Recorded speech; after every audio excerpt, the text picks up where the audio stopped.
Hello everyone, welcome to magnet brains. पिछले video में हमने देखा था कि बैंकिंग कितने टाइप की होती है। भाई रिटेल बैंकिंग क्या होती है, होलसेल बैंकिंग क्या होती है, यूनिवर्सल बैंकिंग क्या होती है। इस वाले टॉपिक में हम देखने वाले हैं paper 1 principle and practices of banking का पहला मॉड्यूल, इंडियन फाइनेंशियल सिस्टम का अगला topic, role of money markets, fixed income markets, forex markets and FEMA, ये एक्ट क्या होता है। तो आइए शुरू करते हैं। हम सबके बैंक में एक डिपार्टमेंट होता है और एक विंग होता है जिसका नाम होता है ट्रेजरी, इधर ट्रेजरी डिपार्टमेंट और ट्रेजरी विंग। ये डिपार्टमेंट की हायरिंग रिक्वायरमेंट्स बहुत हाई होती है। आपने अगर नोटिस किया हो या अगर आपको पता हो तो इस डिपार्टमेंट में जाने के लिए आपके पास बहुत सारे स्पेशलाइज कोर्सेज होना जरूरी है। अब ऐसा क्यों होता है, इतनी हाई रिक्वायरमेंट्स क्यों हैं? हम जो ये पेपर दे रहे हैं JIIB, वो तो उसकी प्रिलिमिनरी रिक्वायरमेंट है। JIIB, CIIB, specialised course in treasury, उसके अलावा भी अगर आपके पास कोई एडिशनल आपके पास क्वालिफिकेशन है तो ही आपको उस डिपार्टमेंट में लिया जाता है। वो इसीलिए होता है क्योंकि वो लोग मनी मार्केट में डील करते हैं। मनी मार्केट क्या होता है? The market for sale and purchase of short term debt instruments. Short term मतलब 1 साल से कम टाइम के लिए debt instruments which are highly liquid, जिनको बहुत इजीली कन्वर्ट किया जा सकता है पैसों में, with maturity of products ranging from overnight to 1 year. जैसा कि मैंने बोला था, short term ranging from overnight to 1 year. जो मनी मार्केट होता है वो मार्केट होता है जिससे बैंक अपने पैसे बढ़ाता है। One of the most important pillars of global financial system. इसी मार्केट में जो भी बड़े बड़े बैंक्स होते हैं वो डील करते हैं। जो भी पैसा उनके पास रहता है, जैसे कि मान एग्जांपल के लिए अगर किसी बैंक के पास 10,000 करोड़ रुपए हैं और वो इस मनी मार्केट में इन्वेस्ट करता है, कॉल मनी मार्केट में एक दिन के लिए इन्वेस्ट करता है, और अगर वो 1 करोड़ रुपए भी उससे कमाता है तो ये बहुत बड़ा अमाउंट है जो एक बैंक को वो हो रहा है। और बैंक ऐसे ही हजारों लाखों करोड़ों में डील करता है।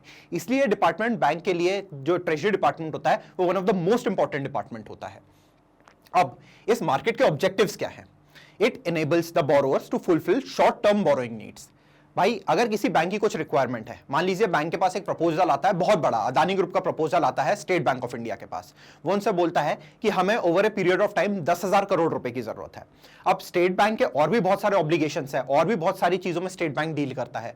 तो वो बोलता है कि ठीक है, मेरे को एक मनी की रिक्वायरमेंट है, अब ये मुझे मनी लेंड करना है, मैं कहां से लेके आऊं? क्या मैं RBI से वो बोरो करूं, लेकिन वहां रेट ऑफ इंटरेस्ट तो हो सकता है ज्यादा हो, तो मैं मनी मार्केट जाके पैसा बोरो कर सकता हूं। तो it enables the borrowers to fulfill short term borrowing needs। It offers a relatively safe investment opportunity। अब भाई एक ऑप्शन SBI के पास ये है कि 10,000 करोड़ के बिटकॉइन खरीद लेता हूं, बिटकॉइन खरीद लूं या कोई डॉज कॉइन खरीद लूं, ऐसे क्रिप्टो में इन्वेस्ट कर दूंगा, तो देयर इज अ पॉसिबिलिटी कि 1 के 100 हो जाए, लेकिन there is also a possibility कि 100 के 1 हो जाए। तो यहां क्योंकि वो पैसा पब्लिक का पैसा है, बैंक का पैसा है, तो उस पैसे को बैंक चाहता है कि ऐसी जगह इन्वेस्ट करें जहां उसको गारंटीड रिटर्न भी मिले और रिस्क की भी जो चांसेस हैं वो बहुत कम हो। It allows the central bank to carry out effective monetary management। अब देखिए, सेंट्रल बैंक हम पिछले कुछ वीडियोस में पढ़ चुके हैं कि RBI इंडिया के केस में ओवरऑल मॉनेटरी मैनेजमेंट इस कंट्री में हैंडल करता है। उसका काम यह है टू इंश्योर कि sufficient money is available in the market, और अगर मनी बहुत ज्यादा हो जाती है तो उस लिक्विडिटी को हम कैसे सक करके इन्फ्लेशन को नीचे गिरा सकते हैं। मनी मार्केट एक ऐसा जरिया है जो उसकी मदद करता है ये करने के लिए। अब मनी मार्केट के जो सब टाइप होते हैं, आपने बहुत बार सुना होगा कि बैंक का पैसा कॉल मनी मार्केट में लगा है, नोटिस मनी मार्केट में है या टर्म मनी मार्केट में लगा हुआ है। तो वो क्या होते हैं वो हम यहां पर देखेंगे। 3 जो मेजर सब टाइप्स हैं वो है call money, notice money and term money. अब मनी मार्केट के जो सब टाइप है ये है market for trading very short term liquid financial assets, जो मनी मार्केट की बेसिक डेफिनेशन थी। अब इन तीनों में जो मेजर डिफरेंस होता है वो होता है लेंडिंग पीरियड का। जो कॉल मनी होता है वो सिर्फ 1 दिन के लिए होता है, जो नोटिस मनी है वो बिटवीन 2 and 14 डेज के लिए होता है, एंड जो टर्म मनी है वो मोर देन 14 डेज के लिए होता है। तो अगर कभी आपसे कोई ऐसा क्वेश्चन एग्जाम में आ जाए जो बोले, आपको एक केस स्टडी बना के दे दें कि एक बैंक ने एक पर्टिकुलर मनी मार्केट में जाके पैसा बोरो किया और उसने 13 डेज के लिए बोरो किया वो पैसा, तो वो कौन से मनी मार्केट से में आएगा? तो हम यहां बोलेंगे कि वो नोटिस मनी मार्केट से आएगा, बिकॉज वो 2 and 14 के बीच में होता है। अगर वही वो आपसे बोलेंगे कि सिर्फ 1 दिन में वहां सेटलमेंट हो गया तो वो वहां कॉल मनी मार्केट में आएगा, और अगर उससे ज्यादा हुआ, 14 डेज से ज्यादा हुआ, जैसे 56 डेज हुआ, 91 डेज हुआ, तो उसको हम टर्म मनी मार्केट बोलेंगे। तो ये इनका मेजर डिफरेंस होता है। एक चीज इसमें ध्यान रखने की जरूरत है कि यहां जो लेंडिंग टाइप है, बिकॉज कॉल मनी मार्केट है, 1 दिन की लेंडिंग है, ये अनकोलैटरलाइज्ड होती है। दैट मीन्स कि बैंक्स को किसी भी तरीके का कोलैटरल रखने की जरूरत नहीं है और पैसा बोरो करने के लिए। अब जैसा कि कंट्री में सारी बैंकिंग रिलेटेड चीजें हैं, most of them are governed by RBI, तो इस केस में भी मनी मार्केट जो है वो RBI ही गवर्न करता है। इसके जो पार्टिसिपेंट्स होते हैं वो इधर शेड्यूल्ड कमर्शियल बैंक्स होते हैं, रीजनल रूरल बैंक्स होते हैं, कोऑपरेटिव बैंक्स भी होते हैं, बट लैंड डेवलपमेंट बैंक जो स्पेशलाइज्ड बैंक होते हैं, जैसे कि लैंड डेवलपमेंट, इंफ्रास्ट्रक्चर डेवलपमेंट का काम होता है, वो इसमें पार्टिसिपेट नहीं कर सकते हैं, और प्राइमरी डीलर्स होते हैं। हम देख ही चुके हैं शेड्यूल्ड कमर्शियल बैंक्स क्या होते हैं, जो आरबीआई के शेड्यूल में थे, सेकंड शेड्यूल में वो करते हैं, वो बैंक्स होते हैं। रीजनल रूरल बैंक्स आप जानते ही हैं, कोऑपरेटिव बैंक्स भी आप समझते हैं। प्राइमरी डीलर्स वो डीलर होते हैं जो इनिशियली जो सिक्योरिटी होती है, जो डायरेक्टली आरबीआई से खरीदते हैं, उस मार्केट में डील करते हैं। अब क्योंकि ये पैसा बैंक बोरो कर रहे हैं, तो इस पे सर्टेन लिमिट लगा के रखी गई है। ऐसी लिमिट इसलिए लगाई है जिससे बैंक्स अपनी, क्योंकि देखिए भले ही इसमें रिस्क ऑफ डिफॉल्ट बहुत कम है, लेकिन कुछ ना कुछ रिस्क तो है। अब बैंक बोले कि मेरे पास मान लीजिए 10,000 करोड़ रुपए लगाने के लिए, और एक ऑप्शन है कि मेरे पास 1 लाख करोड़ रुपए लगाने के लिए।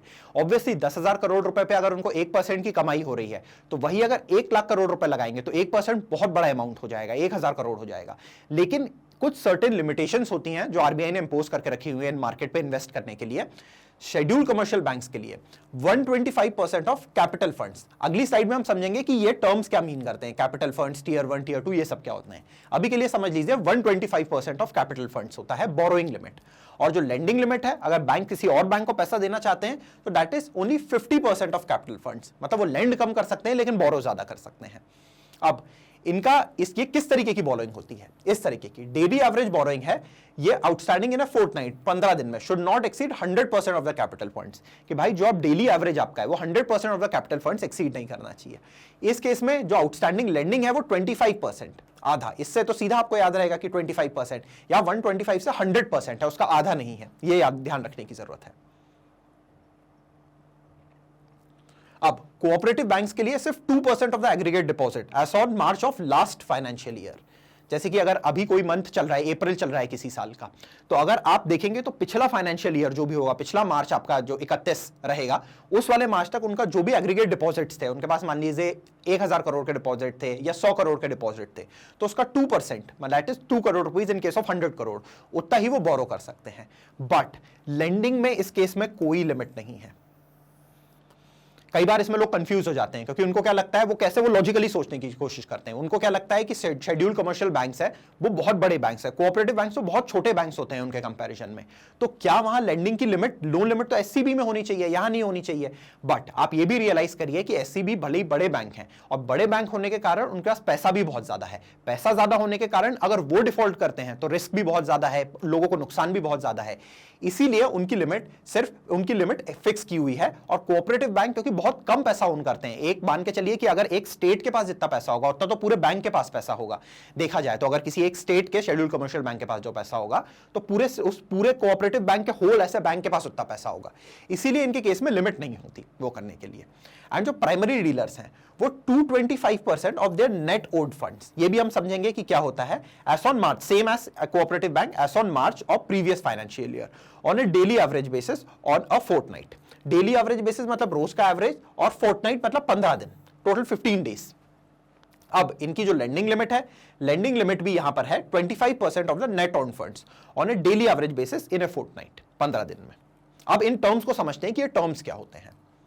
देखिए, ये जो टेक्निकल टर्म्स है, टीयर 1 कैपिटल, टीयर 2 कैपिटल, ये कुछ बेसल नॉर्म्स करके इंटरनेशनल नॉर्म्स है। बेसल एक जगह है स्विट्जरलैंड में, उसने कुछ ऐसे इंटरनेशनल नॉर्म्स बनाए हैं जिससे कि सारे बैंक, वर्ल्ड के जितने भी बैंक्स हैं, जितने भी बड़े सिस्टमैटिकली इंपॉर्टेंट बैंक्स है वर्ल्ड में उनकी कंट्रीज के लिए, वो सब एक सेम प्लेटफॉर्म पे आ जाए डील करने के लिए। क्योंकि बैंक्स किसी भी एक कंट्री में, मान लीजिए आप एसबीआई फेल हो जाए, कल को कोई ऐसी दिक्कत हो जाए, कल को कोई बहुत बड़ा ऐसा स्कैम हो जाए और एसबीआई कंट्री में कोलैप्स कर जाए, जो कि ऑब्वियसली होगा नहीं, लेकिन आप इमेजिन करिए, तो सिर्फ इंडिया को फर्क नहीं पड़ेगा, पूरे ग्लोबली इसके जो शॉकवेव्स होंगे वो फील होंगे। चाइना हो गया, यूएस हो गया, यूके हो गया। वैसे ही अगर यूएस को कोई बहुत बड़ा बैंक ऑफ अमेरिका फेल हो जाए, कोलैप्स कर जाए, जैसे कि जब हमारा सब प्राइम क्राइसिस हुआ था 2008-9 के आस टाइम, तो लेहमैन ब्रदर्स बहुत बड़ा यूएस का बैंक था, वो कोलैप्स कर गया, तो उसके शॉकवेव्स हर कंट्री ने फील किए थे। इसलिए बेसल नॉर्म्स ऐसे नॉर्म्स हैं जो सारे बैंक्स में को एक ऐसे लेवल पे ले आते हैं जहां पर उनका रिस्क मिनिमाइज हो जाए, और वो एक इस लेवल पे आ जाए कि वो पैसा भी कमा सकें और इतना उनमें डिफॉल्ट का रिस्क भी ना हो। अब जो टर्म्स हैं, tier 1 capital, tier 2 capital, tier 3 capital, ये सब बेसल नॉर्म से आए हुए हैं, वो हम समझ लेते हैं क्या है। जो कैपिटल फंड होते हैं बैंक के, this is the amount of fund a bank owns which can be used for business. मतलब बेसिकली बैंक के पास बहुत सारा पैसा होता है। बैंक के पास अगर 100 करोड़ रुपए है तो मे बी बैंक उसमें से 80 करोड़ रुपए यूज कर सकता है बिजनेस के लिए, तो वो 80 करोड़ रुपए इस केस में कैपिटल फंड्स कहलाएंगे। इसका ये होता है sum of tier 1 and tier 2 capital. अब टीयर 1 कैपिटल है क्या है, It is also called the core capital and is the primary source of a funding to a bank. अब दो टाइप की कैपिटल है, tier one is a more important capital. अगर आपसे कभी कोई क्वेश्चन ये पूछा जाए कि कैपिटल फंड में कौन सी कैपिटल ज्यादा इंपॉर्टेंट है, तो पहली कैपिटल जो नंबर वन है, टीयर वन कैपिटल, वो ज्यादा इंपॉर्टेंट है। It consists of common stocks and retained earnings and it is easier to liquidate. बहुत आसानी से इसको लिक्विडेट किया जा सकता है, इसीलिए, और इसकी जो ओवरऑल अगर एक प्रोपोर्शन देखा जाए बैंक की कैपिटल का, तो इसका ज्यादा होता है, तो ये ज्यादा इंपॉर्टेंट कैपिटल है। Tier two capital also called as supplementary. अब देखिए किसी का नाम सप्लीमेंट्री रख दिया, मतलब वो सिर्फ उसको एड कर रही है टीयर वन कैपिटल को, या फिर कैपिटल फंड को एड कर रही है, उसका टोटल मतलब वहां पर इतना इंपॉर्टेंट रोल नहीं है जितना टीयर वन कैपिटल का है। It consist of subordinate debt, hybrid instrument. अब भाई हाइब्रिड इंस्ट्रूमेंट क्या होता है, ये सारे जो टर्म्स हैं ये आपको आगे काम आएंगे, अभी इस पर्टिकुलर हमारे एग्जाम के परव्यू में इतने इंपॉर्टेंट नहीं है, फिर भी आपको बता देता हूं। सबऑर्डिनेटेड डेट जो होता है वो ये होता है कि जब आप डेट के बारे में पढ़ेंगे कि कितने तरीके का डेट होता है, तो उसके मल्टीपल टीयर्स होते हैं। जैसे हमने पढ़ा था ना कि कुछ प्रेफरेंशियल शेयर्स होते हैं, कुछ डिबेंचर्स होते हैं, कुछ नॉर्मल रेगुलर शेयर्स होते हैं। इन तीनों की रैंकिंग डिफरेंट होती है कि अगर कंपनी को लिक्विडेट किया जाए, कंपनी दिवालिया हो जाए और कंपनी को बेचा जाए, तो किस तरीके से उनके इन्वेस्टर्स को पैसा मिलेगा, उनकी रैंकिंग होती है कि पहले इनको मिलेगा, दूसरे नंबर पर उनको मिलेगा। वैसे ही जो डेट होता है उसके भी रैंकिंग्स होती है, तो उनकी वन ऑफ द एक टीयर होता है सबऑर्डिनेटेड डेट। अब आता है हाइब्रिड इंस्ट्रूमेंट। हाइब्रिड इंस्ट्रूमेंट, जैसा कि आप नाम समझ रहे हैं, हाइब्रिड मतलब दो डिफरेंट चीजों पे। गाड़ियों पर हाइब्रिड कौन सी होती हैं, जो अपने नॉर्मल ऑटोमोटिव फ्यूल पे भी चलती हैं, पेट्रोल डीजल पे, और इलेक्ट्रिक भी उनके पे मोटर होते हैं, उनको हम हाइब्रिड बोलते हैं। वैसे ही कोई भी ऐसा इंस्ट्रूमेंट जिसमें इक्विटी के भी कुछ फीचर्स हो और डेट के भी कुछ फीचर्स हो, उसको हम हाइब्रिड इंस्ट्रूमेंट बोलते हैं। कुछ तरीके के बॉन्ड्स होते हैं वो इस तरीके के होते हैं, वो इसका एक बेसिक एग्जांपल है। एंड रिवैल्यूएशन रिजर्व्स, कुछ पैसा जो बैंक ने अपने पास रखा हुआ है कुछ सर्टेन पर्पस के लिए, उसको आप ये मान सकते हैं, बिल्कुल लेमन टर्म्स में आपको बता रहा हूं, ये है। अब बात हुई नेट ओन फंड्स की। नेट ओन फंड्स हमने देखा था प्राइमरी डीलर के केस में। तो the sum of paid up capital and free reserves as disclosed in latest audited balance sheet minus the accumulated balance of loss। तो एक basic वो होता है नेट ओन फंड्स। ये वाली जो टर्मिनोलॉजीज है, नेट ओन फंड्स हो गया, कैपिटल फंड्स हो गया, जब आप सेकंड पेपर की तैयारी करेंगे और उसको जब इसके साथ पढ़ेंगे तो आपको समझ में आएगा, क्योंकि आप उसमें उसी समय न्यूमेरिकल्स करेंगे, न्यूमेरिकली उस चीजों को प्रूव करेंगे, तो आपको एक बेटर आइडिया लगेगा। इस पेपर के पूरे कंटेक्स्ट में हमारे लिए इतना जानना ही जरूरी है कि ये होता क्या है, इनका बेसिक आइडिया क्या होता है। अगर आपसे कोई पूछे नेट ओन फंड्स क्या है बैंक में, तो आप ऐसे हक्के बक्के नहीं रह जाएं कि भैया क्या है ये, आप एटलीस्ट उनको बता पाएं कि ये क्या चीज होती है।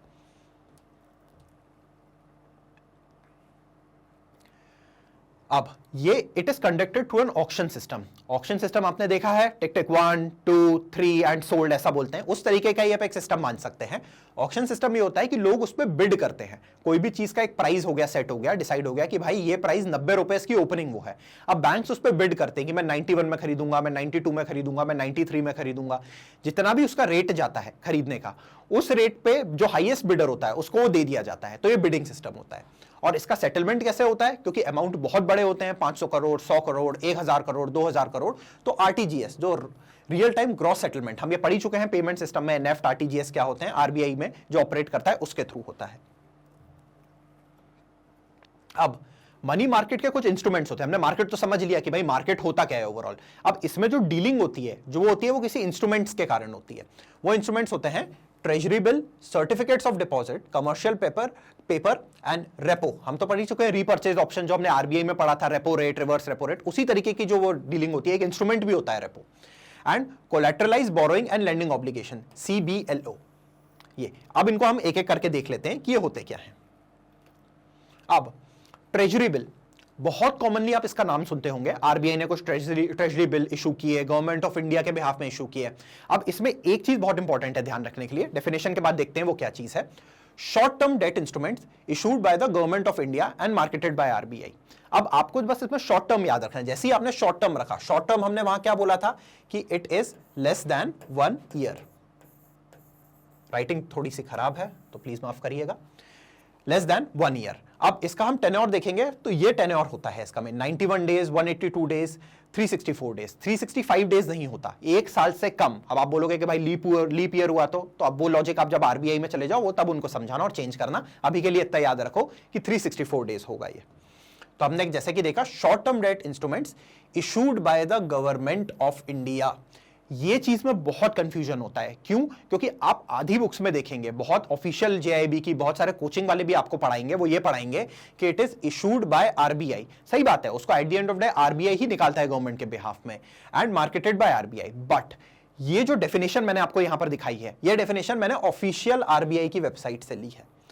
आरबीआई जो कहता है वो हम मानेंगे eight the end of the day. कल को अगर आपका क्वेश्चन गलत भी होता है, आप अगर उस पर अपील करते हैं, ये बोलते हैं कि नहीं ये क्वेश्चन मैंने सही किया था, तो फाइनली देखिए बुक क्या कहती है, बुक कुछ भी कहती रहे, उससे हमें मतलब नहीं है। लेकिन जो ओरिजिनल, जो भाई एक ऑर्गेनाइजेशन है जिसका पूरा काम ही यही है ऑथराइज करना, पूरा रेगुलेट करना, वो क्या कह रहा है हम तो उसकी बात मानेंगे ना। जब भाई ऑर्गेनाइजेशन खुद कह रहा है कि ये जो इशू मैंने किया ही नहीं है, भाई ये तो गवर्नमेंट ऑफ इंडिया ने इशू किया है एंड ये मार्केटेड बाय आरबीआई। आरबीआई हम तो बस इसको मार्केट कर रहे हैं। जैसे कि कोई बैंक से अगर आप जाके बोलें कि भाई पीपीएफ का अकाउंट है वो तो मैंने आपके साथ खुलाया था, तो आप ही सब उसका करता धरता, जो मेरा पैसा गया है वो आपके वहां गया है, मुझे तो आपसे ही पैसा चाहिए, तो आप तो उनको यही बोलोगे ना कि भाई ऐसे बैंक हम तो उसको मार्केट कर रहे हैं, हमारा काम उसको आपका पैसे को वो करना नहीं है, हमारा तो मॉड्यूल ही डिफरेंट होता है उस पैसे को सबमिट करने का, वो करने का। जैसे कि अगर आप फिनेकल यूज करते हैं आपके बैंक में, तो उसका जो जीबीएम मॉड्यूल होता है, उस मॉड्यूल के थ्रू हम उसमें डील करते हैं, वो हमारे सीबीएस से तो रिलेटेड ही नहीं होता, बस ट्रांजैक्शन हम करते हैं और वो ऑटोमेटिकली हमारे सर्कल ऑफिस से हेड ऑफिस और वो उनके गवर्नमेंट ऑफ इंडिया के अकाउंट में चला जाता है। वैसे अगर कोई बॉन्ड ट्रेजरी बिल की बात हो तो they are instrument issued by the government of India and marketed by RBI. अब they are issued to competitive auction. Competitive का मतलब क्या हो गया, भाई दो लोगों के बीच में कंपटीशन हो रहा है, तो कंपेटिटिव ऑक्शन होता है इनका कि अगर ट्रेजरी बिल मार्केट में है तो लोग उस पर बिड करेंगे। बट क्योंकि कुछ जगह ऐसा होता है कि नेपोटिज्म एग्जिस्ट करता है, आप कह सकते हैं इस केस में कि भाई कई जगह कंपटीशन कम होता है, उनको कंपटीशन में एंटर ही नहीं करना होता, सीधे उनकी इंडस्ट्री में एंट्री होती है। तो वैसे ही यहां पर non competitive only for state governments and government of Nepal. Nepal के साथ हमारे बहुत अच्छे रिलेशंस हैं, तो स्टेट गवर्नमेंट ऑफ नेपाल और जो government of Nepal and state government of India है, ये नॉन कंपेटिटिव, ये लोग सीधे एंट्री ले सकते हैं, इनको कंपीट करने की जरूरत नहीं है। अब एक और जो बहुत इंपॉर्टेंट चीज आपको समझने की जरूरत है, कई लोगों को क्या लगता है भाई ट्रेजरी बिल मैंने ले लिया, उसने मुझे इंटरेस्ट पे कर दिया, ये कर दिया, वो कर दिया। That is the wrong terminology. Conceptually that is right कि हाँ भाई आप अगर कोई भी ऐसा इंस्ट्रूमेंट खरीद रहे हो, बैंक उसमें इन्वेस्ट इसलिए कर रहा है जैसा उसको कुछ रिटर्न मिले, बट उसका जो टर्मिनोलॉजीज है, जो टेक्निकल जार्गन बोलते हैं, वो थोड़ा सा डिफरेंट है। ये जीरो कूपन सिक्योरिटी है, type zero coupon securities. Zero coupon का सिंपल मीनिंग होता है दे do not pay any interest. कल को आपको अगर ये क्वेश्चन आता है कि ट्रेजरी बिल इंटरेस्ट पे करता है कि नहीं करता है, you will say no, it does not pay any interest. अब एक छोटा सा कंफ्यूजन हमको हो ही जाता है कि भाई अगर इंटरेस्ट पे नहीं कर रहा तो बैंक इतना लाखों करोड़ रुपए उस पर लगा क्यों रहा है, उसको फायदा क्या हो रहा है। अब ये सिमिलरली उस तरीके से होता है जैसा कि जो हमने बॉन्ड के बारे में पढ़ा था पिछले कुछ लेक्चर्स में। इसमें ये होता है कि ये एक देखिए किसी भी चीज की एक फेस वैल्यू होती है, पार वैल्यू भी बोलते हैं। फॉर एग्जांपल जैसे यहां पर लिखा है 100 रुपए, कि आपको मैंने एक 100 रुपए का बॉन्ड इशू किया एंड मैंने आपको डिस्काउंट पे दिया। डिस्काउंट कितने पे दिया मैंने आपको 80 रुपए पे दे दिया, ठीक है। और मैंने आपसे बोला कि मेरे पास 3 साल बाद आना, 4 साल बाद आना है, इस केस में 1 साल से पहले आ जाना, मैं तुमसे वो 100 रुपए में ही ले लूंगा जितने का मैंने तुमको फेस वैल्यू पे वो किया था। तो ये जो 20 रुपए हैं, ये जो डिफरेंस इनका हो गया ये वाले इस केस में 80 - 20 मत समझिए इसको, ये समझिए कि 80 और 20 के बीच में जो एक डिफरेंस है, 80 और 100 के बीच में जो डिफरेंस है 20 का, ये जो 20 है, ये 20 हमारी कमाई हो गई इस केस में। अब आप इसको क्या कहते हैं भाई, एक लॉजिक से आप ये भी कह सकते हैं कि 20 तो हमने 80 लगाया, 20 मिला तो हमारा तो कुछ इंटरेस्ट मिला हमें प्रिंसिपल के बेसिस पे, बट वो यहाँ इनकरेक्ट टर्म होगा। The correct term would be कि हमने डिस्काउंट पे इशू हुआ था और रिडीम हमने कर लिया उसको फेस वैल्यू पे।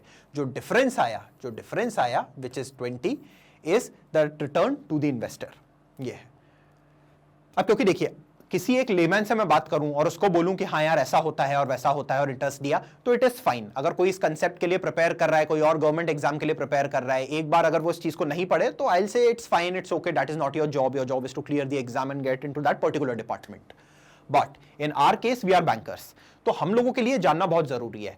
प्लस जो जेआईबी इंस्टीट्यूट है, क्योंकि बैंकर जो जेआईबी है ये आईआईबीएफ का पेपर है एंड उसका काम ही बैंकर्स को सर्टिफाई करना है, तो वो इन टेक्निकलिटीज पे बहुत फोकस करते हैं कि भाई आपका जीरो कूपन सिक्योरिटी है, क्या वो इंटरेस्ट पे कर रहा है कि नहीं। हो सकता है आपको डायरेक्ट क्वेश्चन इसमें नहीं आए, बट कुछ केस स्टडी बना के आगे जेआईबी नहीं तो सीआईबी में कहीं ना कहीं आपको एक बात ध्यान रखने की है।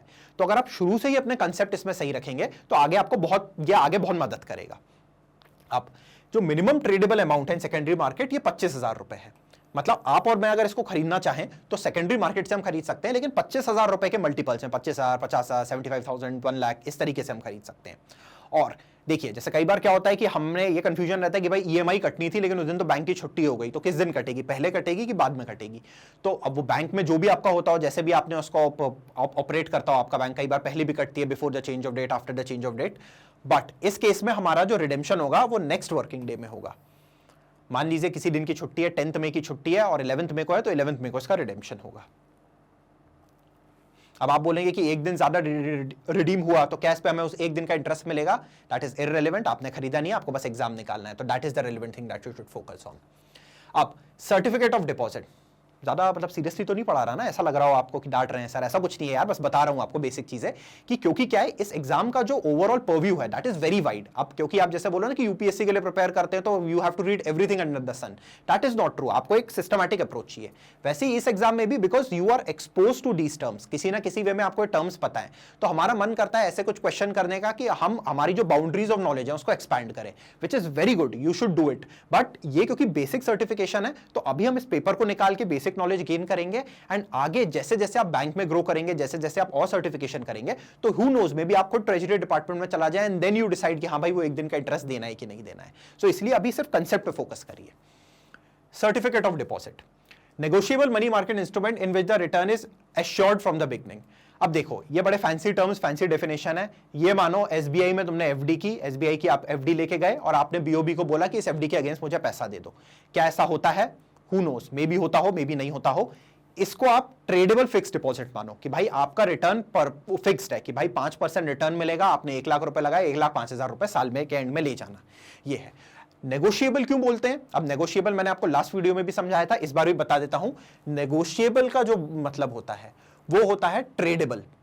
कई बार हमें लगता है कि प्राइस आगे पीछे हो जाती है, ये हो जाता है, इस पे हम वो कर सकते हैं, नेगोशिएट कर सकते हैं, उस टर्म से मत सोचिए।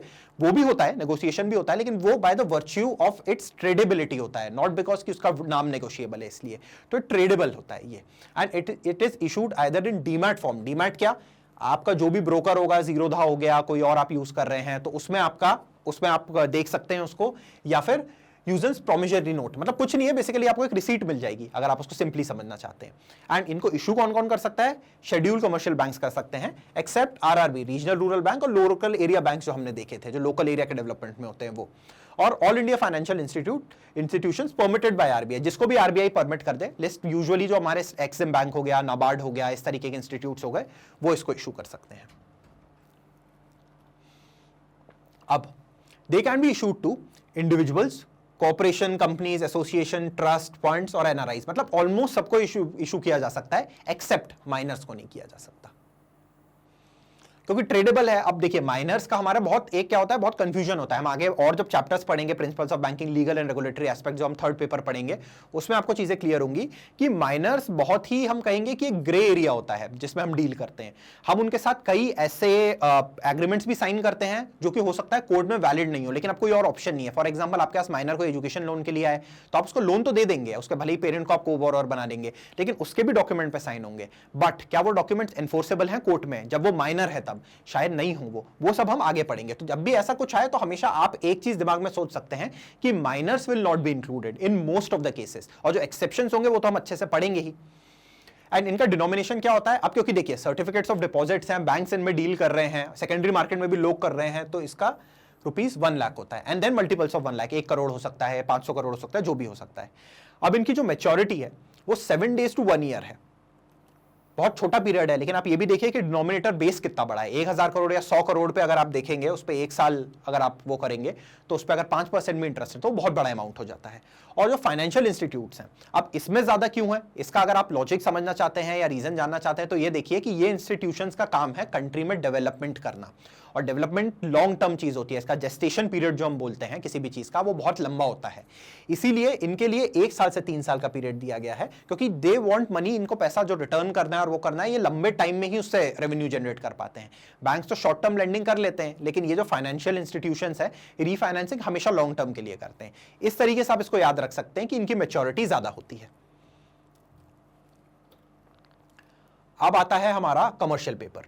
कमर्शियल पेपर जो है ये 1990 में आरबीआई ने इंट्रोड्यूस किया था। अब ये क्या था? हाईली रेटेड कॉर्पोरेट बोरोवर्स, जैसे कि आपका रिलायंस हो गया, अदानी ग्रुप हो गया, जिन लोगों की रेटिंग बहुत हाई है, जो लोग बहुत बड़े हैं, इस टाइप के एचयूएल हो गया, आईटीसी हो गया, इस तरीके के जो ऑर्गेनाइजेशंस हैं, ये this commercial paper allows them to borrow short term funds. अब किसी भी रीजन से उनको शॉर्ट टर्म फंड की जरूरत पड़े, उनके पास बहुत सारे ऑप्शन है कि इक्विटी निकाल दें, कोई और एक नया इशू कर दें, वो शेयर्स, नंबर ऑफ शेयर ज्यादा इशू कर दें, लिक्विडेट कर दें अपने shares, but may be short term funds की उनको जरूरत पड़ गई and they do not want to do it. तो वो कमर्शियल पेपर के थ्रू कर सकते हैं। एंड क्योंकि ये शॉर्ट टर्म है तो ये अनसिक्योर्ड मनी मार्केट इंस्ट्रूमेंट है, मतलब किसी भी कोलैटरल से सिक्योर्ड नहीं है।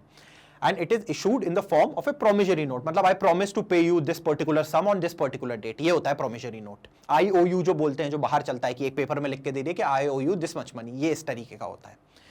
It can be issued by corporates, primarily dealers and all India financial institutions. Again, जो all India financial institutions हैं वो भी RBI परमिट करता है, लेकिन मोस्टली इसको कॉर्पोरेट्स ही यूज करते हैं क्योंकि इनके पास और भी ऑप्शंस अवेलेबल है, इनके पास तो लिमिटेड ऑप्शंस हैं।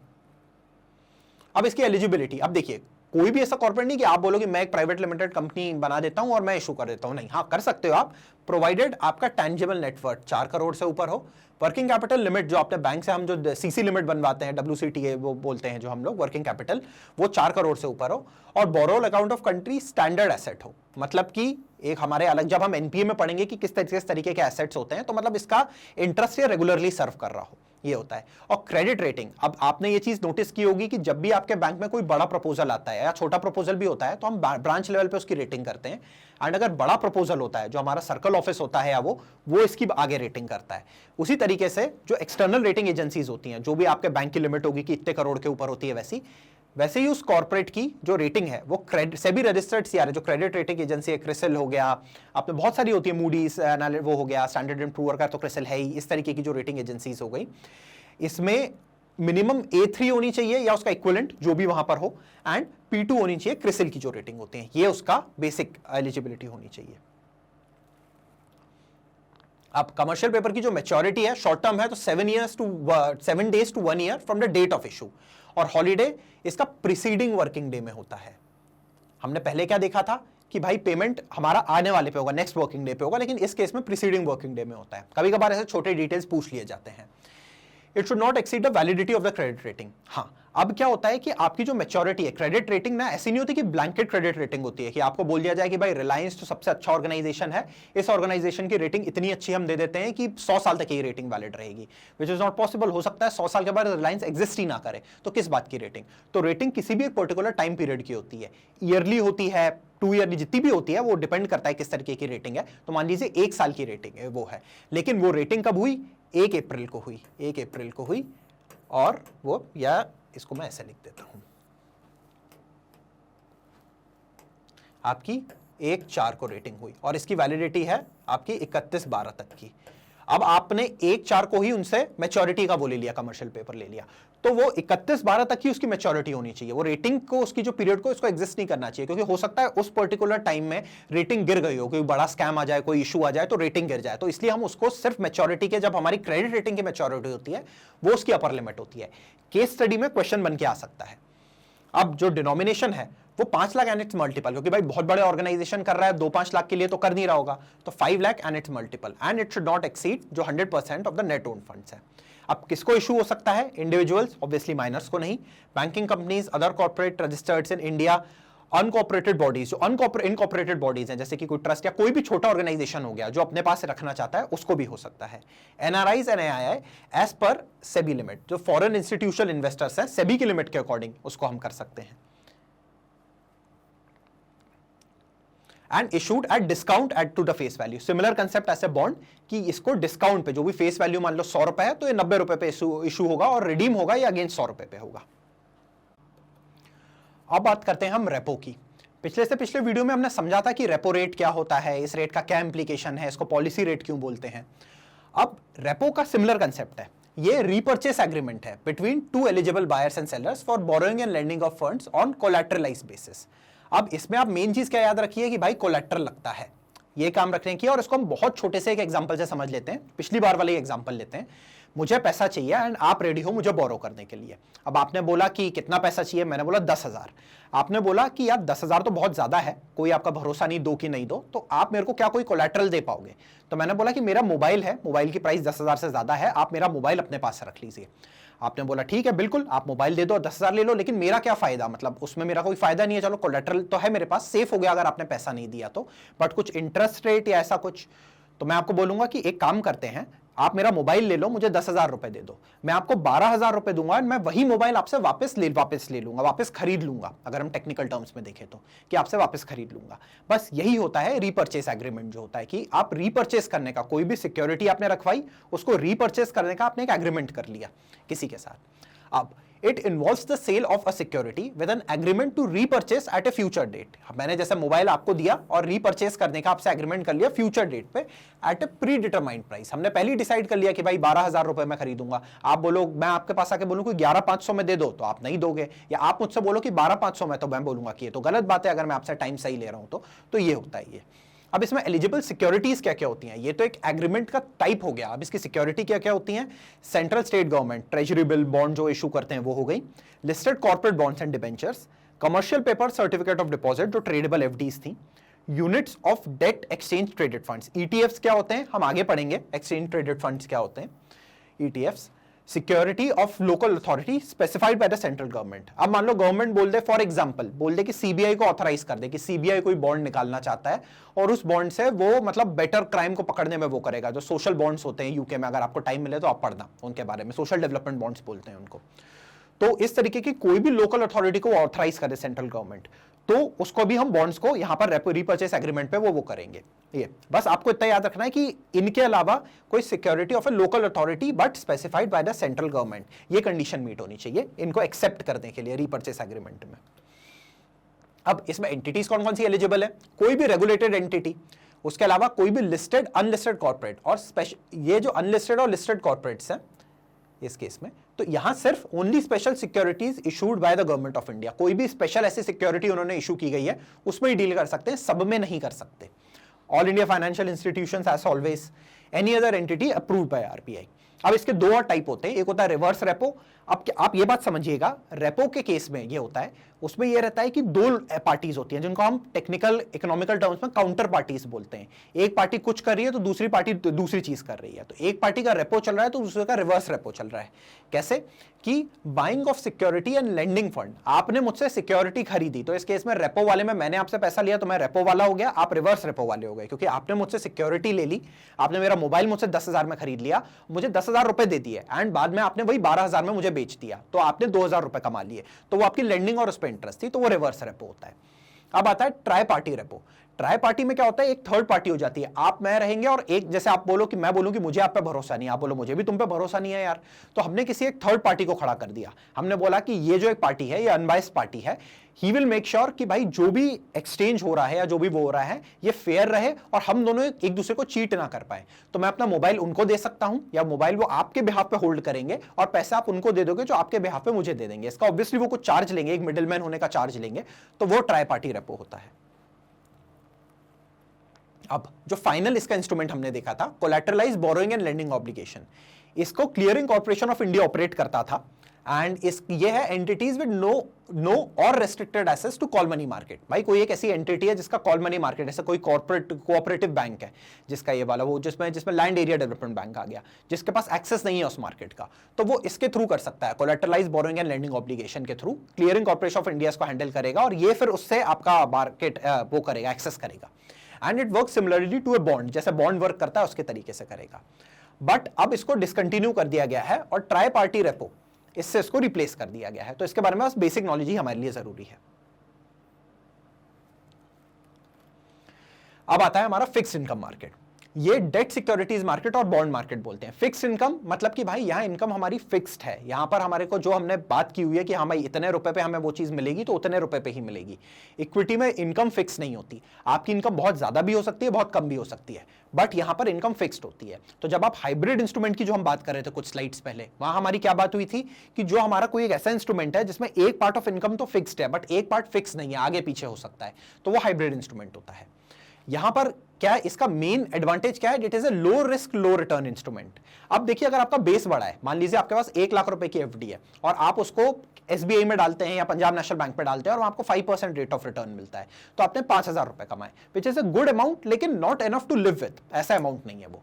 वहीं आपकी अगर मान लीजिए 10 करोड़ की एफडी है, या आपकी 1 करोड़ की एफडी है, या 100 करोड़ की आपकी एफडी है, ठीक है, ये आपका ऐसा कोई डिपॉजिट है, और उस केस में अगर आप कहीं डालते हैं और आप ऐसे किसी बैंक में, अब आपके पास दो ऑप्शन है एफडी करने के लिए, आप कोई नए बैंक के पास भी जा सकते हैं, एयू स्मॉल फाइनेंस बैंक हो गया, बंधन बैंक हो गया, इस तरीके के छोटे बैंक के पास जाएंगे, वो आपको 7% रेट ऑफ इंटरेस्ट देंगे। बट रेट ऑफ इंटरेस्ट का ज्यादा, रेट ऑफ इंटरेस्ट का मतलब क्या होता है कि रिस्क ज्यादा है हमारे, तो बोलते हैं ना रिस्क है तो इश्क नहीं है, या रेट ऑफ इंटरेस्ट थोड़ा ज्यादा है, बस ये है, तो हमारा रेट ऑफ इंटरेस्ट ज्यादा होता है। बट अगर आपको ये लगता है कि ये बैंक का कोई भरोसा नहीं, मान लो कल को मैंने इसमें बहुत ज्यादा पैसे डिपॉजिट कर दिए, ये आरबीआई इसमें ये डूब गया, आरबीआई के प्रॉम्प्ट करेक्टिव एक्शन फ्रेमवर्क के अंडर आ गया, इसमें से हम पैसे विड्रॉ नहीं कर पाएंगे, अपने पूरे पैसे नहीं निकाल पाएंगे, तो there is no use of holding that money, इतनी ज्यादा मनी, वहां पर रिस्क लेने का कोई पॉइंट नहीं है। तो आपने क्या सोचा कि मैं कोई एक ऐसे बैंक में पैसा डाल देता हूं जैसे कि एसबीआई, जो कि मुझे पता है कि कभी फेल हो ही नहीं सकता, जब तक गवर्नमेंट ऑफ इंडिया एग्जिस्ट करती है एसबीआई एग्जिस्ट करेगा। तो आपने उस बैंक में पैसा डाल दिया, या कोई भी सोवरेन बैंक में पैसा डाल दिया, उसमें आपने 100 करोड़ रुपए डाल दिए। अब मान लो आपको वहां 2% ही रिटर्न मिल रहा है, ठीक है, वहां आपको 7 मिलता है, यहां 2 मिल रहा है, लेकिन 2 करोड़ रुपए per year are more than enough to live a very very good life. तो ये बस कंसेप्ट होता है यहां पर कि it is a low risk and low return instrument. Instrument यहां क्या है, then again government securities, corporate bonds, interest rate derivatives and inter corporate deposits. Securities और बॉन्ड्स तो हमने बेसिक देख ही लिए हैं, ये जो इंटरेस्ट रेट डेरिवेटिव्स और इंटर कॉर्पोरेट डिपॉजिट है, इनको भी हम समझ लेंगे आगे कि ये क्या होते हैं।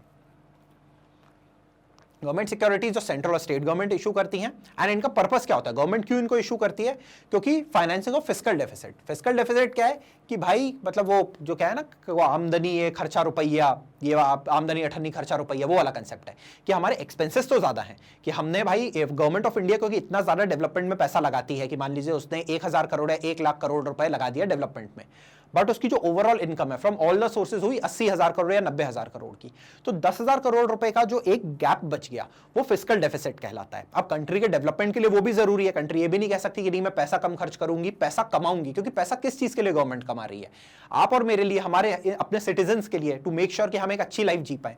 तो इसीलिए इस तरीके का फिस्कल डेफिसिट अगर कोई होता है तो उसको अगर फाइनेंस करना है तो उसका काम रहता है, ये इसके लिए गवर्नमेंट सिक्योरिटीज इशू की जाती हैं। उसके अलावा management of cash requirements of the government को मान लो कोई नई योजना लॉन्च करनी है, कोई स्कीम लॉन्च करना है, उसके लिए उनको पैसा लगेगा इनिशियल लेवल पे लॉन्च करने के लिए, तो उसके लिए वो ये इंस्ट्रूमेंट का यूज कर सकते हैं। It includes central government securities, treasury bills and state development loans, and who can own all entities registered in India, individuals and Nepal राष्ट्र बैंक, जो नेपाल का सेंट्रल बैंक है वो इसको ओन कर सकता है। यही सेम इसका concept, issued at par value, मतलब फेस वैल्यू 100 रुपए पे इशू होता है एंड अबव। और देखिए जो हम बात कर रहे थे कि रेट ऑफ इंटरेस्ट बॉन्ड में, गवर्नमेंट सिक्योरिटी, ट्रेजरी बिल में जो रेट ऑफ इंटरेस्ट नहीं होता है, जीरो कूपन बॉन्ड्स होते हैं, यहां पर एक कूपन रेट होता है, ये टाइम ऑफ ऑक्शन में डिसाइड होता है। कूपन रेट क्या होता है, आप ये मान के चलिए कि उस बॉन्ड की यील्ड कितनी है, वो बॉन्ड आपको कितना पैसा कमा के देगा, और ये ऑक्शन के टाइम डिसाइड होता है। इसका कोई फिक्स वो नहीं होता, एक रेंज होती है, बहुत ज्यादा वेरी नहीं करती, ऐसा नहीं होता कि कोई बोलेगा 10% तो कोई 25% पे बिड करेगा, इतना नहीं होता, मे बी 6% से लेकर 7% या 5% से लेकर 6%, इस तरीके का 1% का वेरिएशन आता है। ये परसेंटेज का भले ही वेरिएशन आपको कम लगे, बट क्योंकि हमारा बेस बहुत बड़ा है तो जो एक्चुअल इंपैक्ट होता है हमारे पैसों पे वो भी बहुत ज्यादा और बहुत कम होता है। इस तरीके से वर्क करता है ये। अब interest is paid on half yearly basis and redeemed on par value, मतलब 100 रुपए पे इंटरेस्ट पे होगा आपका, भले ही वो बिका 80 रुपए 90 रुपए पे हो, लेकिन उसका जो इंटरेस्ट रिडीम होगा वो पार वैल्यू पे होगा और paid on half yearly basis. जैसे कि सोवरेन गोल्ड बॉन्ड, आप बॉन्ड खरीदते हैं, सोवरेन गोल्ड बॉन्ड में क्या होता है कि भाई 2.5% रेट ऑफ इंटरेस्ट आपको हम पे करेंगे साल में 2 बार के, उससे आपका पेमेंट होगा, और इसको डेटेड सिक्योरिटी भी बोलते हैं क्योंकि एक पर्टिकुलर डेट इस पे असाइंड होती है कि कभी मैच्योर होगा इसलिए। And it is available both at primary as well as secondary market. अब ये इशू होते हैं ऑक्शंस इन प्राइमरी मार्केट और non competitive bidding for retail investors. आप और मैं इसको ऐसे भी खरीद सकते हैं क्योंकि हमारे लिए क्या है कि जब ये सेकेंडरी मार्केट में आ जाएंगे ना तो यहां पर इनका इंटरेस्ट रेट वेरी नहीं करेगा, ये एक सर्टेन इंटरेस्ट रेट पे ऑलरेडी आ जाएंगे क्योंकि कोई दूसरा प्राइमरी डीलर ही बेच रहा होगा उनको वहां सेकेंडरी मार्केट में, तो इसीलिए उसने ऑलरेडी वहां ऑक्शन करके खरीद लिया होगा और अपना प्रॉफिट ऐड करके वो इतने पे लिस्ट कर देगा कि भाई लेना है तो ले लो। तो अब क्योंकि रिटेल इन्वेस्टर्स इतने ज्यादा हैं वो विदाउट नॉन कम्पिटिटिव बिडिंग में इससे वो कर सकते हैं, खरीद सकते हैं। एंड इवन प्राइमरी मार्केट में भी आजकल आरबीआई ने अलाउ कर दिया है कि रिटेल इन्वेस्टर्स इन्वेस्ट कर सकते हैं, वहां हमारे लिए नॉन कम्पिटिटिव है। क्यों? क्योंकि आपकी ओन करने की लिमिट वो है। वैसा आप ये नहीं कह सकते कि अंबानी जी ने बोला कि मैं पूरा खरीद लूंगा, ठीक है, और मैं उसका पूरा रेट बढ़ा दूंगा या रेट कम कर दूंगा, तो वो मार्केट क्रैश इसलिए नहीं कर सकते क्योंकि वो अगर इंडिविजुअल कैपेसिटी में इन्वेस्ट करते हैं तो वो रिटेल इन्वेस्टर कहलाएंगे, वो ऐसे कंपनी इन्वेस्ट करते हैं तो वो डिफरेंट बात है।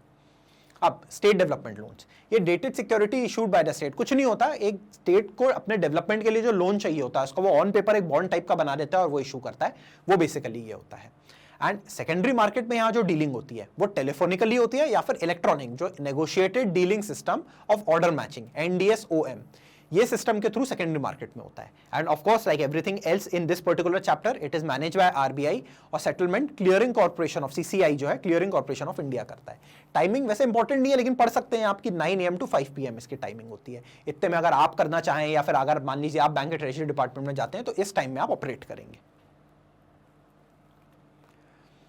अब आता है कॉर्पोरेट बॉन्ड मार्केट। ये वेरियस कॉर्पोरेशन अपनी फाइनेंशियल नीड के लिए जो वो करते हैं, बॉन्ड्स इशू करते हैं। ये issued by public sector bank हो गया आपका, जो PSUs हो गए, पब्लिक सेक्टर अंडरटेकिंग्स हो गई, वो हो गए, प्राइवेट सेक्टर बैंक्स हो गए, ऑल इंडिया फाइनेंशियल इंस्टीट्यूशंस हो गए, private sector companies, Reliance, Adani, ITC, HUL, इस तरीके की कंपनीज इसको इशू कर सकती हैं पैसा रेस करने के लिए। एंड बिकॉज वही बात हुई, रिस्क है तो क्या है, रेट ऑफ इंटरेस्ट ज्यादा है। The bond provides a higher rate of interest as there is a risk of default, क्योंकि भाई अगर आप सोवरेन बैक्ड हो, गवर्नमेंट इशू कर रहा है तो गवर्नमेंट क्रैश होगी तो ही पूरी गवर्नमेंट फेल हो जाएगी। ऐसे जो पूरा एक वो गवर्नमेंट है, पूरे कंट्री है, वो पूरी तरीके से क्रैश हो जाएगी। जैसे रशिया है, अगर रशिया वॉर को हार जाती है या वहां रिजीम चेंज हो जाती है अपने वॉर में, यूक्रेन के वॉर के अगेंस्ट, तो पूरी रशियन इकोनॉमी हिल जाएगी, पूरी चीजें चेंज हो जाएंगी। तो जिसकी प्रोबेबिलिटी बहुत लो है, नॉर्मल केस में ऐसा नहीं होता, लेकिन किसी कंपनी के दिवालिया होने की और लिक्विडेट होने की probabilities any day it is high. बहुत बड़ी बड़ी कंपनी जो एक टाइम एग्जिस्ट करती थी आज उनका नामो निशान नहीं है, तो there is always a risk of default. और यहां पर क्या है, रेटिंग होती है, डिफरेंट कॉर्पोरेट रेटिंग होती है, जिसमें AAA जो होती है बेस्ट होती है और D वर्स्ट होती है। अब आप बोलोगे कि मैं तो A का ही खरीदूंगा, लेकिन A आपको रेट ऑफ, ये जो आपकी जो बेस्ट है, बेस्ट हो गई और वर्स्ट हो गई, तो बेस्ट आपको देगा 2% का रिटर्न और जो वर्स्ट है D है वो हो सकता है आपको 40% का रिटर्न दे। बट ये गैम्बल ही है। ये वही बात हुई कि आप बोलो कि FD मेरे को दे रही है 5% का रिटर्न और क्रिप्टो मेरे को दे रहा है 10,000% का रिटर्न, तो लगा दो पूरा पैसा क्रिप्टो पे, बट वहां रिस्क ऑफ डिफॉल्ट है, there is a very good possibility कि वो फेल हो जाएगा। तो जब भी कोई यहाँ इन्वेस्ट करता है, वो करते हैं तो वो एक मिक्स में करते हैं। वो क्या करते हैं कि भाई हम अपने 100 रुपए हैं तो हम 90-95 रुपीज इस तरीके की अच्छी सिक्योरिटी में लगाएंगे और 5 रुपीज हमें लगता है कि अगर खो भी जाए तो कोई इशू नहीं, तो हम यहां पर लगा देंगे। बिकॉज अगर 5 रुपी बाई चांस हमें 40% का रिटर्न दे देते हैं, अच्छा रिटर्न दे देते हैं, तो ओवरऑल हमें ठीक ठाक रिटर्न मिल जाएगा। इस तरीके के एक बास्केट में वो पैसा लगाया जाता है इसमें। And it is held in demat format since 2002। पहले बॉन्ड के फॉर्मेट में होता था फिजिकल, अब डीमटेरियलाइज फॉर्मेट में इनको होल्ड किया जाता है। अब आता है इंटरेस्ट रेट डेरिवेटिव। मैंने एक बात नोटिस की है कि जब भी हम डेरिवेटिव्स और ऐसे कुछ टर्म्स की, फ्यूचर, ऑप्शन, डेरिवेटिव, स्वैप की बात करते हैं तो लोग बहुत ही घबरा जाते हैं। उनको लगता है कि यार ये तो कोई एक अलग लैंग्वेज में ही बात चालू हो गई है, मतलब आप तो ये हमें पल्ले ही नहीं पड़ेगा। हमें बस उसका एक इंग्लिश मीनिंग से उसको रिलेट करने की कोशिश करना है। अब वो नेगोशिएटेड में भले ही काम ना कर रहा हो, जो नेगोशिएटेड इंस्ट्रूमेंट हो, बट यहां काम करेगा। डेरिवेटिव मतलब डिराइव्ड, कहीं से डिराइव्ड है, मतलब कहीं से उस चीज को निकाला गया है या उस चीज से किसी चीज से वो रिलेटेड है।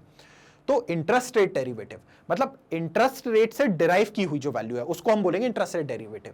It is an instrument to which players speculate on the movement of interest rate. अब देखो, स्पेक्यूलेशन किसी भी चीज पे हो सकता है। कौन सी सरकार आने वाली है अंडरग्राउंड मार्केट पे, इस पे भी स्पेक्यूलेशन होता है। IPL में कौन सी टीम जीतेगी, इस पे भी अनऑफिशियल वे में इंडिया में सट्टा लगता है। तो स्पेक्यूलेशन किसी भी चीज में हो सकता है। तो यहां किस चीज का स्पेक्यूलेशन है कि रेट ऑफ इंटरेस्ट बढ़ेगा कि कम होगा। अब आपको लगेगा कि यार ये किस तरीके का स्पेक्यूलेशन है, बड़ा बोरिंग सा है, लेकिन बात वही है ना कि एक बहुत नीश मार्केट है। यहां पर जो स्पेक्यूलेशन हो रहा है, इंटरेस्ट रेट डेरिवेटिव्स ऑपरेट कर रहे हैं, इंटरेस्ट रेट स्वैप्स हो रहे हैं, ये हो रहे हैं, ये बहुत ही कॉम्प्लेक्स मार्केट है। और यहां पर बहुत सारे बड़े बड़े ऑर्गेनाइज, कभी रिटेल इन्वेस्टर की आप बात नहीं सुनोगे कि वो इस चीज पे वो कर रहा है, लेकिन जो बहुत बड़े बड़े कॉर्पोरेट्स हैं वो इस पर्टिकुलर चीजों को यूज करते हैं बहुत स्पेसिफिक पर्पस के लिए। तो इंटरेस्ट रेट स्वैप क्या होता है, बहुत सिंपल, पहले डेफिनेशन देख लेते हैं। Contractual agreement between two parties to pay each other a sum of money based on the movement of interest. इसका कंसेप्ट क्या होता है, बहुत ही लेमन टर्म से समझा रहा हूं, हमारे लिए सिर्फ इतना ही समझना इंपॉर्टेंट है। आप और मैं दो पार्टीज हैं, ठीक है, इनको काउंटर पार्टीज कहेंगे हम। मैं आपके साथ, हम दोनों कुछ पैसा होल्ड करते हैं, हमारे पास कुछ FDs हैं या कुछ बॉन्ड है। अब मेरे पास पुरानी FD है, मेरे पास फिक्स्ड वाली FD है, ऐसी FD है जो मेरे को फिक्स्ड रेट ऑफ इंटरेस्ट है। अभी एग्जांपल के लिए FD में समझिए कि फ्लोटिंग रेट भी होता है, तो मेरे पास फिक्स्ड रेट है। फिक्स्ड रेट कितना है मेरे पास, मान लीजिए 5%। आपके पास फ्लोटिंग रेट ऑफ इंटरेस्ट वाली वो है। अब फ्लोटिंग रेट ऑफ इंटरेस्ट आपके पास कितना है, आपके पास मान लीजिए floating rate at present point of time 6% है और इस FD की मैच्योरिटी 10 ईयर्स है। तो according to this particular definition there is a possibility कि आपका रेट ऑफ इंटरेस्ट वेरी कर सकता है। तो इसमें क्या होता है, दो पार्टी एक एग्रीमेंट में आ जाती हैं। आप ये बोल रहे हो कि नहीं मेरा तो 6% है, मेरा तो अच्छा ही रहेगा, ये वाला रेट ऑफ रिटर्न ये वाला रहेगा, लेकिन मुझे ऐसा लग रहा है कि मार्केट गिरने वाला है, यूक्रेन रशिया का वो हुआ, उसके शॉकवेव्स इंडिया में फील हो रहा है, मार्केट गिरेगा और मेरा रेट ऑफ रिटर्न जो रेट ऑफ इंटरेस्ट है वो 4% या 3% आ जाएगा। और मैं क्या सोच रहा हूं कि नहीं यार, ये अभी मार्केट, क्योंकि कोविड आया था, गवर्नमेंट को पैसा पंप करना है इकोनॉमी में, तो आपका जो रेट ऑफ इंटरेस्ट है वो हमेशा बढ़ेगा, ये बढ़ेगा और आपका 6 से 7%, 8% जाएगा। तो यहां पर क्या होता है, दो लोगों का एग्रीमेंट इस बात का होता है कि कल को हम लोग जो इंटरेस्ट रेट का डिफरेंस होगा कि 1 लाख रुपए पे, मान लीजिए हम दोनों की 1-1 लाख की एफडी है, 5% पे मुझे 5,000 रेट ऑफ इंटरेस्ट मिल रहा है, आपको या तो 6,000 मिल रहा है या 4,000 मिल रहा है, डिपेंडिंग ऑन आपका क्या है, 6% है या 7% है या 4% है आपका। इनके बीच का जो डिफरेंस होगा वो हम एक्सचेंज कर लेंगे। कैसे कि अगर आपका रेट ऑफ जो वो है, मतलब रेट ऑफ रिटर्न है वो ज्यादा है, आपका 6% रेट ऑफ रिटर्न आ रहा है, तो आप क्या करोगे, 1,000 रुपए मुझे दे दोगे। क्यों? क्योंकि मेरा 5% था, आपका 6% है, जिसका ज्यादा है वो देता है भाई, मतलब ऊपर से नीचे, money flows from the high to the lower, वो वाला उस कंसेप्ट को आप ले लो, तो ऊपर से नीचे यहां पर दे दोगे। बट आपका अगर 4% हो गया, आपका स्पेकुलेशन सही निकला, तो I will pay you 1,000 rupees.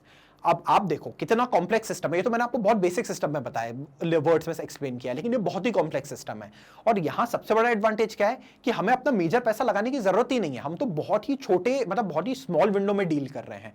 1,000 crore या 100 करोड़ या 1 करोड़ करोड़ हमारे पास है, इतने बड़ा हमारे पास अमाउंट है। उतने बड़े अमाउंट में जो रेट ऑफ इंटरेस्ट आ रहा है, उतने रेट ऑफ इंटरेस्ट में जो उनका डिफरेंस हो रहा है, सिर्फ उस पर स्वैपिंग हो रही है। तो ये बेसिकली एक तरीका होता है so that the big organisation can hedge their risk. Hedging का मतलब क्या होता है कि अपने आप को प्रोटेक्ट कर लेना, ऐसा मतलब छज्जा बना लेना, हेज जो बोलते हैं ना, कि अपने आप के रिस्क से उन्होंने उनको प्रोटेक्ट कर लिया। तो इस तरीके से इंटरेस्ट रेट स्वैप वर्क करते हैं। अब यहां पर एक पार्टी फिक्स्ड आरओआई करती है और अदर पार्टी फ्लोटिंग आरओआई करती है।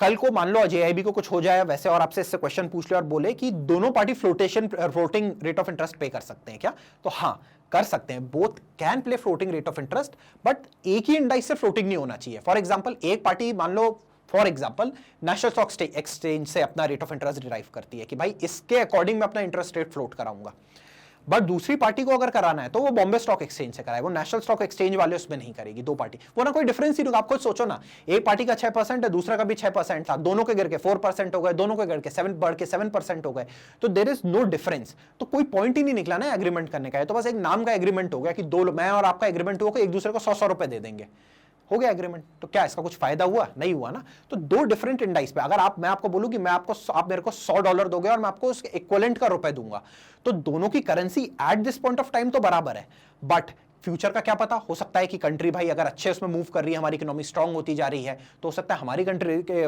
जो करेंसी वो ज्यादा स्ट्रांग हो जाए, या मान लो यूएस की करेंसी, हमारी कंट्री में इन्फ्लेशन बढ़ रहा है, यूएस की करेंसी ज्यादा वो होती जा रही है, स्ट्रांग होती जा रही है, तो मे बी मेरा लॉस हो जाए, तो कुछ भी हो सकता है। तो उस तरीके से दो डिफरेंट इंडाइसेस से, दो डिफरेंट बेंचमार्क से हम जब डिफरेंस आता है रेट ऑफ इंटरेस्ट का देखेंगे, फ्लोटेशन हो, तो ही वो दो पार्टीज एक दूसरे से एग्रीमेंट में वो कर सकती हैं, एंटर कर सकती हैं। अब जो हम ट्रेडिंग बेंचमार्क की बात कर रहे थे, वो यहां पर दो होते हैं हमारे, एक माइबॉर होता है और एक MIFOR होता है, एक लाइबॉर भी होता है, उसके बारे में आगे पढ़ेंगे। This is Mumbai interbank offered rate and this is Mumbai interbank forward offer rate. ये दो होते हैं, क्या होते हैं हम ये समझ लेते हैं अभी।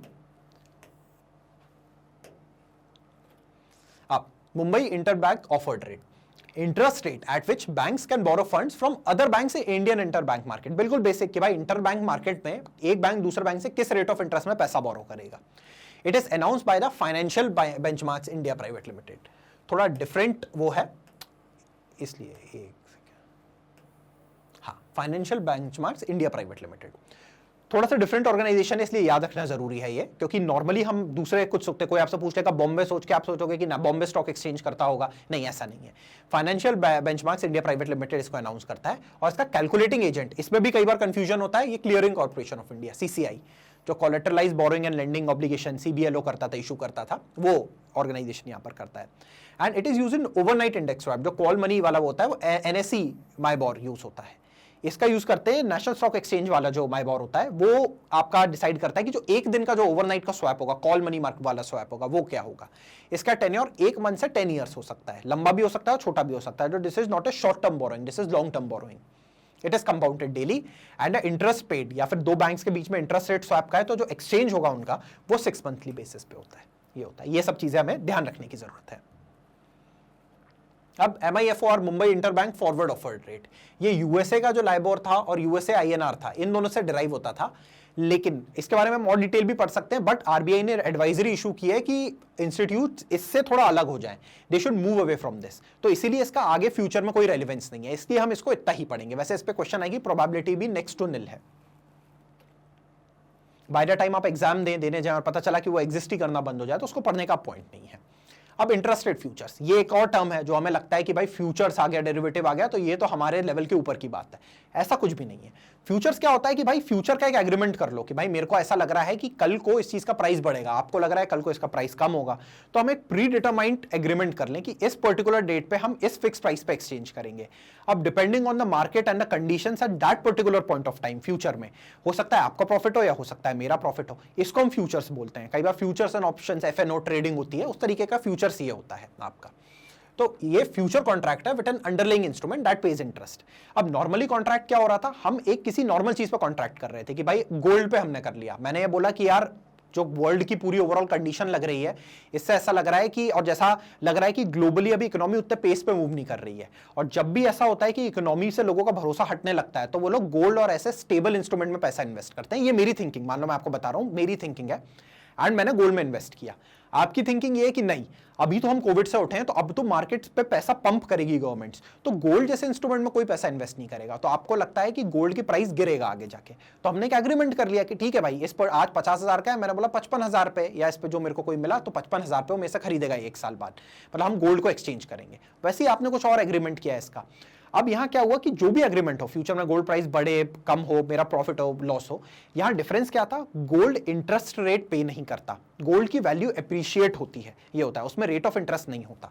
लेकिन यहां पर कोई ऐसा इंस्ट्रूमेंट के साथ फ्यूचर कॉन्ट्रैक्ट जहां पर रेट ऑफ इंटरेस्ट पे कर रहा हो, जैसे कोई FD हम ऐसी कर लें, या कोई बॉन्ड में हम ऐसी डीलिंग कर लें, फ्यूचर कॉन्ट्रैक्ट कर लें, और क्योंकि बॉन्ड की जो प्राइस है वो मार्केट के मूवमेंट से इन्फ्लुएंस हो जाती है, तो इसके कारण हम ऐसी टाइप का कुछ किसी तरीके का एग्रीमेंट कर लें जहां बॉन्ड इन्वॉल्व हो, ऐसा कोई इंस्ट्रूमेंट इन्वॉल्व हो जो इंटरेस्ट पे करता है, तो हमारा इंटरेस्ट रेट फ्यूचर कहलाता है। ये 2003 में नेशनल स्टॉक एक्सचेंज में लॉन्च हुआ था।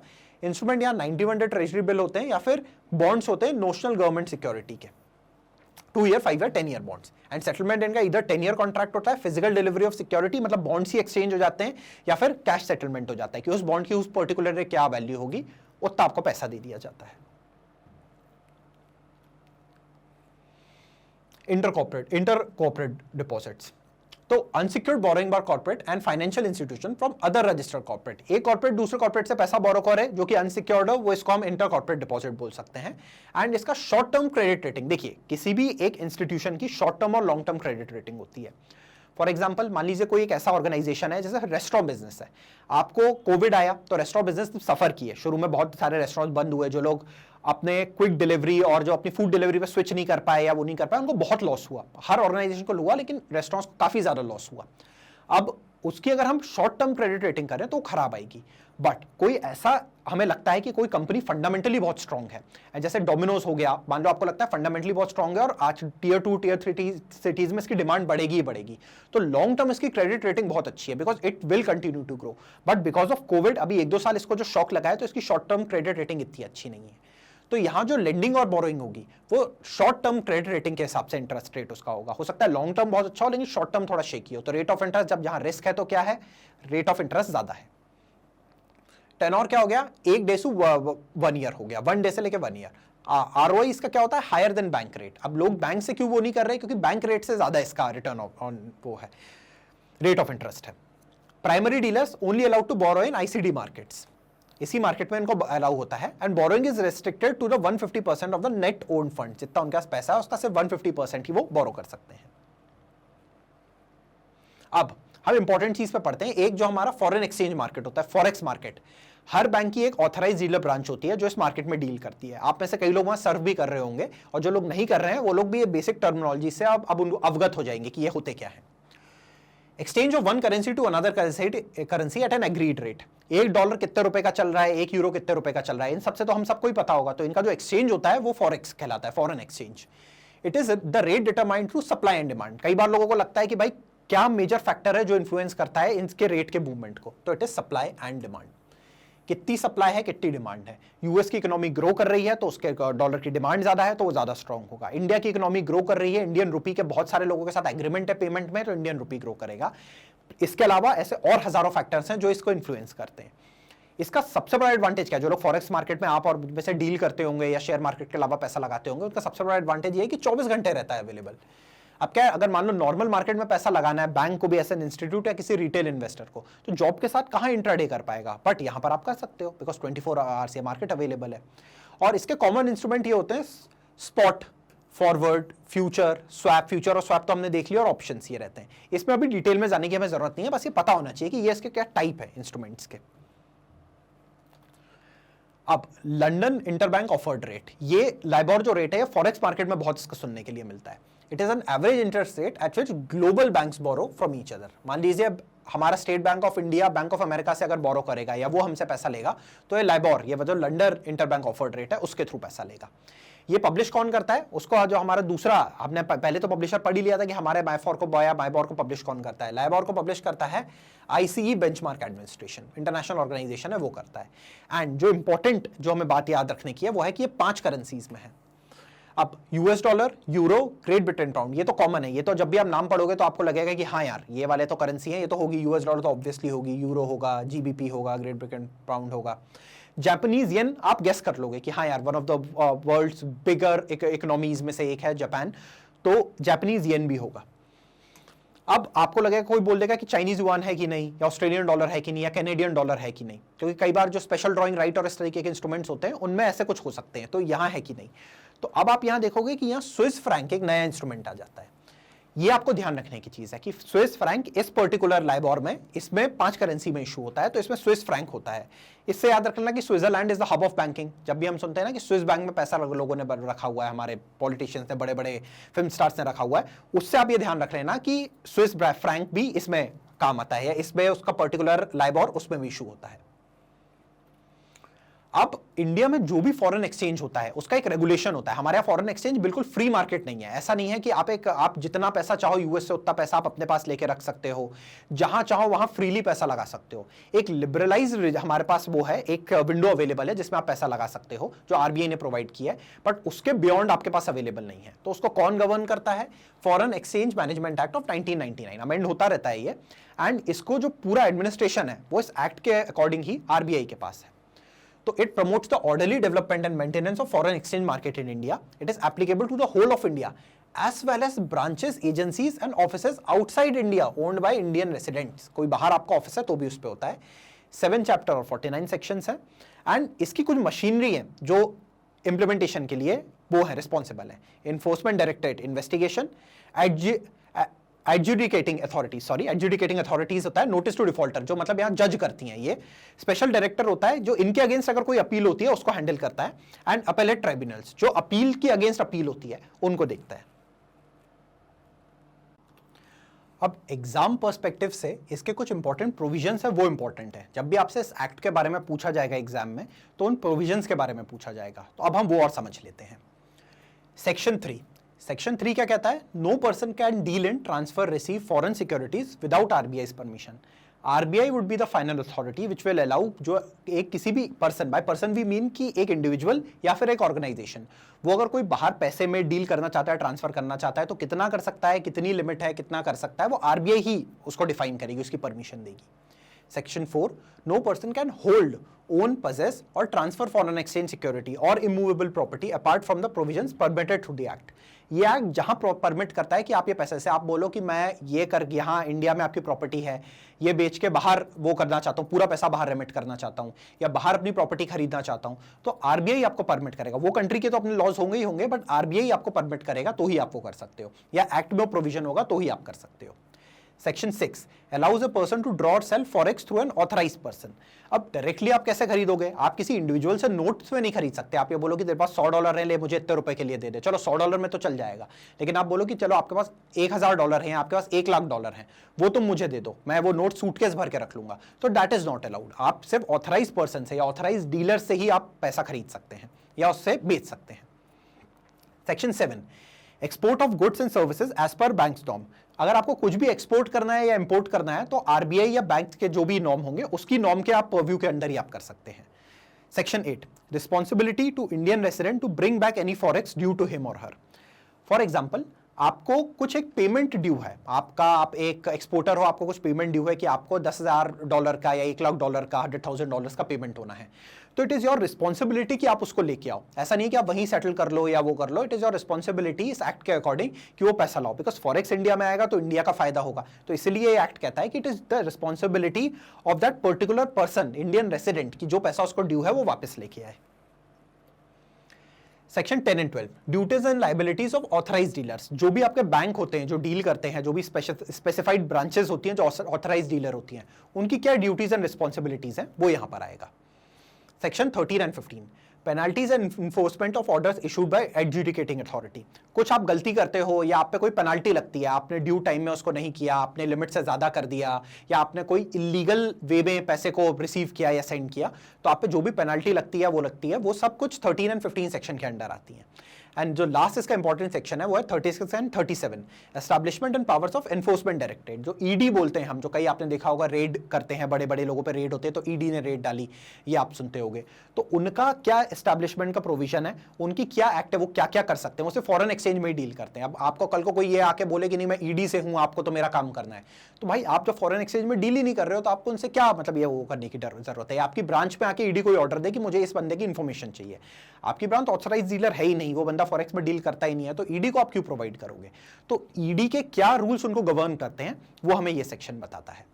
अब ये जो ओवरऑल हमारा वीडियो था, इसमें हमने एक ओवरव्यू लिया, जो हमारा फॉरेक्स मार्केट होता है वो क्या होता है, जो मनी मार्केट्स हैं वो क्या करते हैं, जो फेमा एक्ट है वो एक्ट क्या होता है, इनके जो सब टॉपिक्स हो गए कि कितने तरीके के इंस्ट्रूमेंट्स होते हैं जिसमें ये पर्टिकुलर मार्केट डील करता है, इसके प्रोविजन क्या है, कॉल मनी मार्केट के इंस्ट्रूमेंट क्या होते हैं, interest rate swap, interest rate derivative क्या होता है, ये सब हमने इस पर्टिकुलर चैप्टर में समझा। अब जब आप इसकी स्लाइड्स देखेंगे और पिछले कुछ वीडियोस की भी स्लाइड्स देखेंगे तो आप रियलाइज करेंगे कि मैंने सब बिल्कुल स्मॉल पॉइंटर्स में बनाए हैं।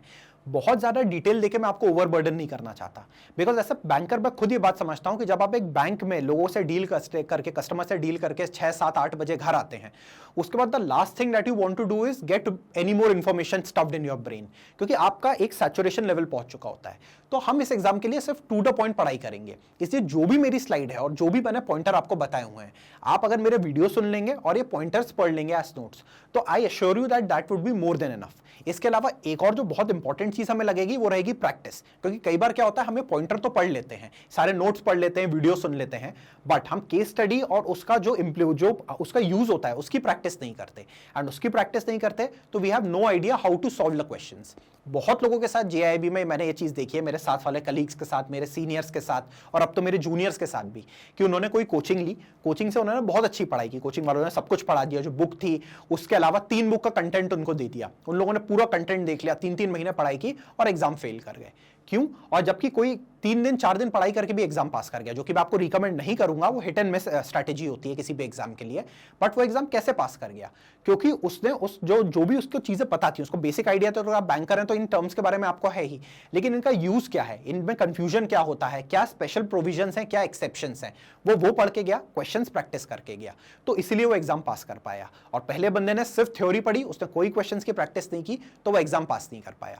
तो इट इज इंपॉर्टेंट कि आप ये वाले नोट्स भी अच्छे से पढ़ें, मेरा वीडियो सुने, एंड जब हम इसके बाद केस स्टडीज की प्रैक्टिस करें तो वो जरूर देखें, वो आपको बताएगा कि कैसे इस एग्जाम को टैकल करना है। अगर आप मैग्नेट ब्रेन्स के और ऑफरिंग्स के बारे में जानना चाहते हैं तो आप www.magnetbrains.com पर विजिट कर सकते हैं। जब आप उस वेबसाइट को विजिट करेंगे तो कुछ एक ऐसा पेज आपके लिए खुल जाएगा जहां हमारे जो भी ऑफरिंग्स हैं वो आपको दिख जाएंगे। इसमें जो सबसे राइट टैब है JIB एंड CIB, जब आप इस पर क्लिक करेंगे तो इस पर्टिकुलर जो हमारा ऑफरिंग्स है उसके अंदर जो भी हमारे कोर्सेज हैं वो आप देख पाएंगे। इसमें से जो भी कोर्स आप देखना चाहते हैं उस पर आप क्लिक कर सकते हैं। जैसे अगर आप वॉच नाउ JIB पे क्लिक करेंगे तो एक दूसरा पेज खुल जाएगा जो हमारे कोर्स के जितने भी USP हैं, जो भी चीजें हमारा कोर्स आपको ऑफर करेगा उसके बारे में सारी इंफॉर्मेशन दे देगा। उसके ही नीचे जहां वॉच चैप्टर वाइज वीडियोस लिखा हुआ है वहां पर आप तीनों जो पेपर्स हैं उन पेपर्स का आपको नाम मिल जाएगा। आप क्लिक करके जिसका भी आप वीडियो देखना चाहे, जैसे आज अगर आपका अकाउंट्स के वीडियो देखने का मन है, उसमें भी किसी पर्टिकुलर टॉपिक के बारे में, यील्ड टू मैच्योरिटी के बारे में पढ़ने का मन है, तो आप इस पे क्लिक कर सकते हैं, जाके उस टॉपिक का वीडियो देख सकते हैं। Thank you for being with magnet brains. I will see you in the next video.